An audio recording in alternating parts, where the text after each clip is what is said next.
কুশাল মেন্ডিস জানেন নাকি বাংলাদেশ ক্রিকেটের নায়ক আপনি? বিএনপির যারা ক্রিকেট ফলো করে তারা চাইলে এখন এই স্লোগানটা দিতেই পারে। আর বাংলা সিনেমা যারা দেখে তারা মিশা সওদাগরের ভাষায় বলতে পারে, বন্ধুর মতো কাজ করেছিস। তবে কুশাল মেন্ডিস যতটা নায়কের ভূমিকা পালন করেছেন তার থেকে বেশি তৌহিদ আফ্রিদির ভূমিকা পালন করেছেন। তার একটা ইনিংসে জোড়া লেগে গেছে বাংলাদেশ শ্রীলঙ্কার সম্পর্ক।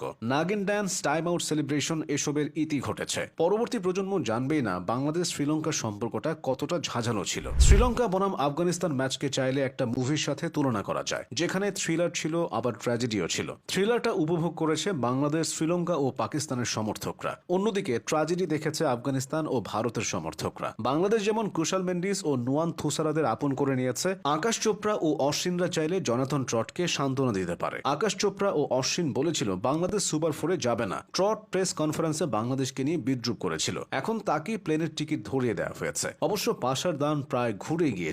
আফগানিস্তান নয়, প্লেনের টিকিট কাটতে হতো বাংলাদেশকে। প্রথম ইনিংসের পর তো আরব আমিরাতে থাকা সাংবাদিকদের কেউ কেউ তল্পা গুছিয়ে নিয়েছিল। শ্রীলঙ্কা বনাম আফগানিস্তান ম্যাচটা অনুষ্ঠিত হয়েছিল আবুধাবির শেখ জায়েদ স্টেডিয়ামে, কিন্তু সেখান থেকে বাংলাদেশে এর আমির সারার তার এক জীবনে এতগুলো ধন্যবাদ পাননি যতগুলো এই ম্যাচে বোলিং করে পেয়েছেন। তিনি এক একটা উইকেট নিচ্ছিলেন আর তার ভাই ব্রাদারের সংখ্যাটা বাড়ছিল।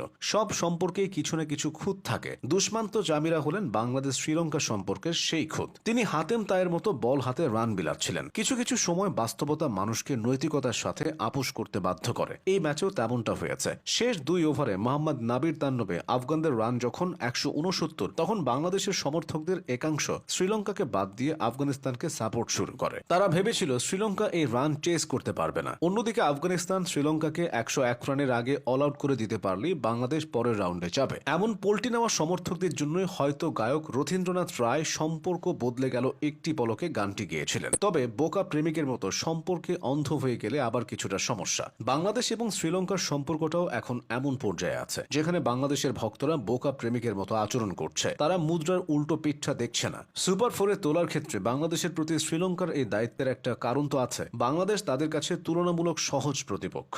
যে নুয়ান থুসারা ও কুশাল মেন্ডিসকে এখন সবাই বাহবা দিচ্ছে, বাংলাদেশ তাদের প্রিয় প্রতিপক্ষ। বাংলাদেশকে পেলে মেন্ডিসের ব্যাটটা তেলে বেগুনে জ্বলে ওঠে। তাই মান অভিমান এক পাশে রেখে শ্রীলঙ্কার সাথে সম্পর্কটা রাখা উচিত হবে কিনা সেটাও ভাবা যেতে পারে। রাখতে না চাইলে শেষ বার্তাটা এমন হতে পারে, শ্রীলঙ্কা, আমাদের আর কন্টিনিউ করা উচিত না। এই কয়েকদিনের সম্পর্কটা আমি সারা জীবন মনে রাখবো। ইউ ডিজার্ভ বেটার, ভালো থেকো। বাংলাদেশ সুপার ফোরে যাওয়ায় সাময়িক সময়ের জন্য সবাই খুশি হয়েছে ঠিকই, তবে পরের কথাটা ভাবছে না কেউই। হংকং চায় না